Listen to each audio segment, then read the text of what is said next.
students, welcome to OL Experts. This is your biology class where we try and make biology interesting and understandable.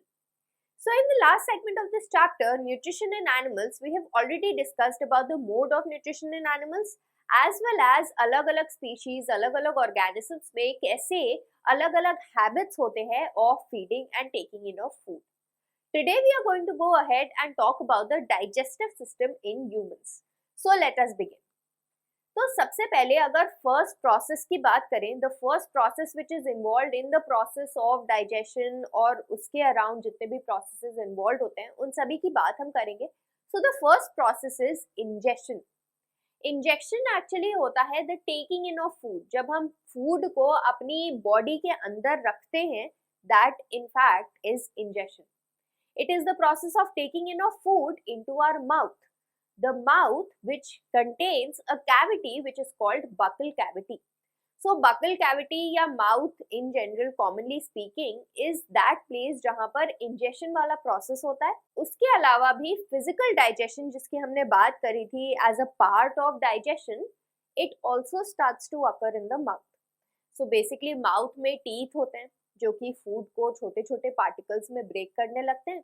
Plus it also has the tongue which sort of mixes the food as well as saliva. Continuously as such saliva हम अपने mouth में secrete करते रहते हैं. There are various glands, salivary glands which are present around in our mouth और वो continuously saliva secrete करते हैं. So it is a kind of a sticky fluid जिसकी वजह से जो छोटे छोटे pieces होते हैं food के that has been broken down, chewed with the help of our teeth, they are basically combined with one another to form a small ball. अब इससे होता क्या है, first of all the food is broken down, so उसका जो surface area होता है वो काफी बढ़ जाता है. So physical digestion as such यहीं पर स्टार्ट हो जाता है. Apart from that also chemical digestion also starts in our mouth. So let us see कि कैसा कैसे डाइजेशन और क्या क्या पार्ट्स होते हैं माउथ के जो एक्चुअली डाइजेशन में इन्वॉल्व होते हैं. So first of all let us talk about our teeth. The food is basically cut into small pieces by our teeth which are present inside our mouth. And you already know teeth जो है mechanical digestion में involved होता है because with our energy we are doing work with our teeth so that हमारा food जो है वो break down हो जाए into small pieces. जो teeth होते हैं ना वो भी vary करते हैं in their appearance, in their structure. However, each tooth is, as you can see in the picture, is rooted in sockets in the gums. So basically अगर हम teeth का structure देखें तो as such जो structure होता है वो ऊपर का structure different होता है depending on कि teeth क्या function perform कर रहा है, लेकिन as such जो parts होते हैं ना वो same होते हैं. As you can see जो portion teeth का हमें ऊपर के side दिखता है, gum के ऊपर दिखता है, उसको हम लोग crown बोलते हैं. अब crown में होता क्या है, the white part obviously जिसको हम brush करते हैं, right, and that is known as the enamel. Right और उसको प्रोटेक्ट करना बहुत इंपॉर्टेंट होता है. Then there is the part which is at the gum, right. तो गम लाइन बोलते हैं. इट इज द पार्ट जहाँ पर बेसिकली क्राउन गम से मिल रहा होता है सॉकेट में. एज सच टीथ का ऊपर का हिस्सा गम से जाकर मिलता है, उसको हम लोग गम लाइन बोलते हैं. देन एज सच नीचे के साइड अगर हम लोग देखें तो वहां भी प्रेजेंट होता है पल्प में. As you can see in the picture also बहुत सारी नर्व्स और बहुत सारी blood vessels as such innervate करती हैं रीजन को. एंड जाहिर सी बात है अगर नर्व्स और ब्लड वेसल्स पल्प तक आ रही होंगी so that is the reason जो कि सेंसिटिव होता है. It can feel, right. So that was about the structure of the tooth. I hope you have understood about this. Now let us talk about the different types of teeth. तो सबसे पहले अगर humans की बात करें, infants में जो teeth निकलते हैं उनको actually baby teeth, temporary teeth या फिर मिल्क टीथ बोलते हैं. मिल्क टीथ जो होते हैं वो इन्फेंट्स में अबाउट 6 to 7 मंथ्स में इरप्ट होना स्टार्ट हो जाते हैं और 6 to 8 ईयर्स की एज तक एज सच इरप्ट होते हैं and then they start to fall off. इसीलिए इनको एक्चुअली टेम्पररी टीथ भी बोलते हैं because at a certain age they start to fall off, right. And then milk teeth are replaced by permanent teeth, as you can see here in the picture also. So permanent teeth, second picture में देख सकते हो, permanent teeth erupt होना start हो गया है from the place where the milk teeth was initially present. So milk teeth lose होते हैं, उसकी जगह permanent teeth आते हैं. after 6 to 8 years approximately, right? And permanent teeth are the ones जो कि एज सच हमारे लाइफ टाइम में रहते हैं, या फिर they may fall off due to some dental problem और ओल्ड एज, लेकिन जब ये फॉल ऑफ करते भी हैं उसके बाद they are not replaced by another set of teeth, right? So that is why they are known as permanent teeth. Basically milk teeth और परमानेंट टीथ में कुछ डिफरेंसेस भी होते हैं. मिल्क टीथ का अगर नंबर देखें ना, they are only 20 in number in a child, लेकिन permanent teeth are a full set of 32 teeth. Then let us look at also the types of teeth. So we have already discussed कि जो teeth का appearance होता है वो vary करता है. Well, let me tell you their appearance is also directly related to the function that they perform. As such, human adult में 4 different type के teeth find होते हैं. There are the incisors जो कि front में 4 ऊपर के jaw में और 4 नीचे के jaw में होते हैं, and they are chisel shaped. Because they are chisel shaped, they are involved in the function of biting and cutting the food. So basically जब हम food का ingestion करते हैं तो the first teeth which act on the food are actually the incisors. ये bite करने में और cut करने में help करते हैं. Then there are the canines. Canines जो होते हैं वो pointed होते हैं. The pointed teeth which are present behind the incisors on each jaw, right? So there are 2 large pointed canines which are present, right? तो अपर jaw में 2 होंगे, lower jaw में 2 होंगे, और इनका काम क्या होता है? बिकॉज ये पॉइंटेड होते हैं तो ये हेल्प करते हैं in piercing and tearing the food, right? Then there are the premolars and the molars. ये अगर इनके स्ट्रक्चर को देखें, इनके अपीयरेंस को देखें, तो दोनों ही टाइप के teeth as such flat surface teeth होते हैं. तो इनका जो इनामल होता है वो काफी फ्लैट होता है, जिसकी वजह से they can be used in chewing, mastication, as such grinding of the food, right? And premolars जो होते हैं वो 4 होते हैं on each side in each jaw, right? Whereas molars जो होते हैं they are 6, 3 on each side in each jaw, right? Other facts which you should know about certain teeth is that जैसे एलिफेंट में जो tusk होते हैं ना, they are their modified incisors. Canines की अगर बात करें तो ये जनरली जो कार्निवोरस एनिमल्स होते हैं जैसे टाइगर हो गया, लॉयन हो गया, उनमें एक्चुअली ये काफी ज्यादा पॉइंटेड होते हैं और काफी स्ट्रॉन्ग होते हैं, because they have to feed on the flesh, so they have to tear and pierce the flesh, right? Then premolars और मोलर्स जनरली ये ऐसे टीथ हैं जो कि ग्राइंडिंग में हेल्प करते हैं, right?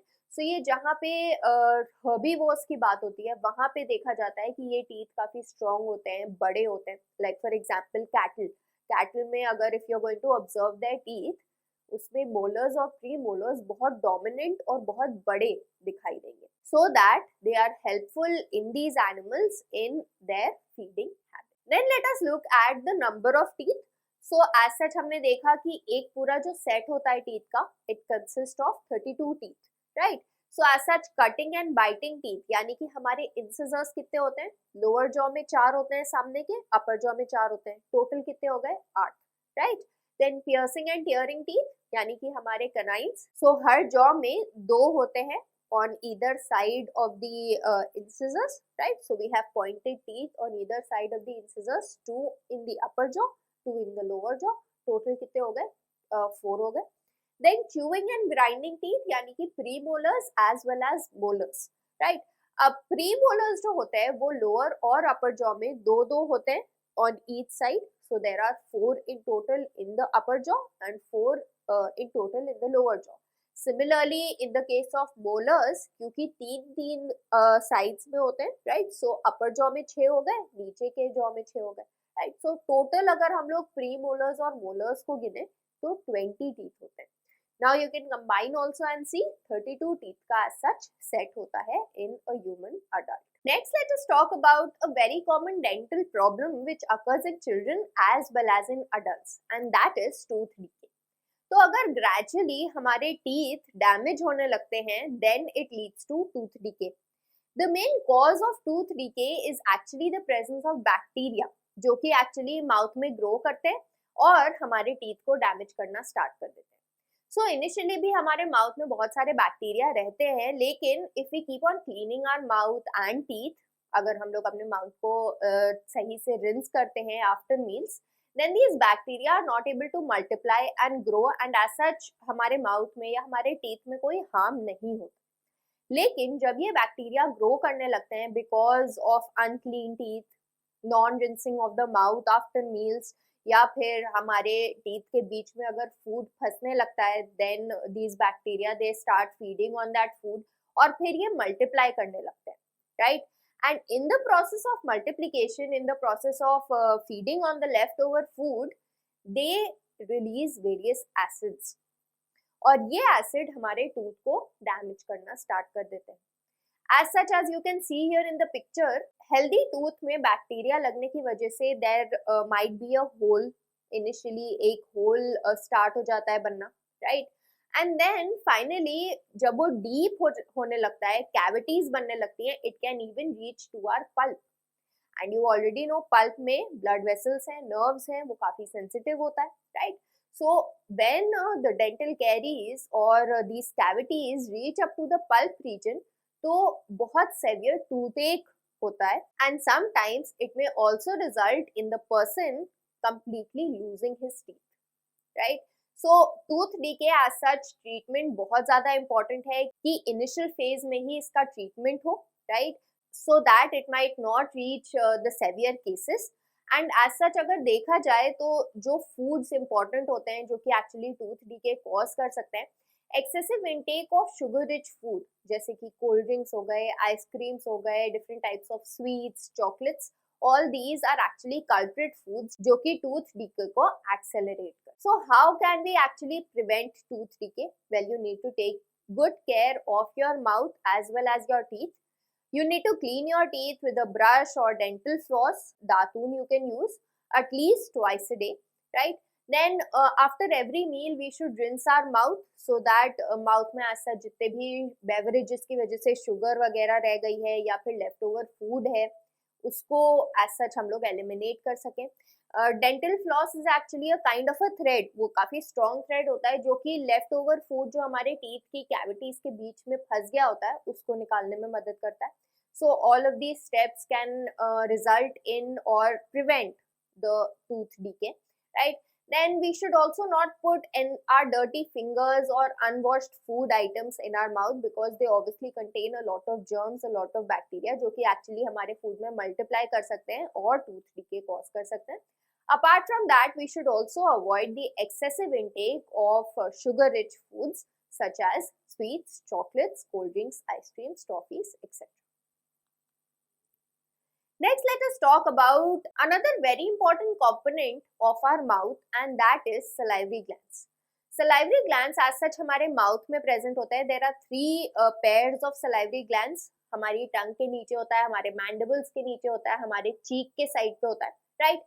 And these secrete an important chemical which is known as saliva. Saliva के अंदर mucus होता है which is a sticky kind of substance as well as an enzyme called salivary amylase. Mucus तो देखो help करता है food को bind करने में. सो बेसिकली जब टीथ फूड को च्यू करते हैं, छोटे छोटे पीसेस में ब्रेक कर देते हैं, सलाइवा हेल्प करता है to bind that food so that वो एक बॉल बना ले और उसका swallowing एज सच इनिशिएट करता है या फैसिलिटेट करता है, हेल्प करता है swallowing, राइट?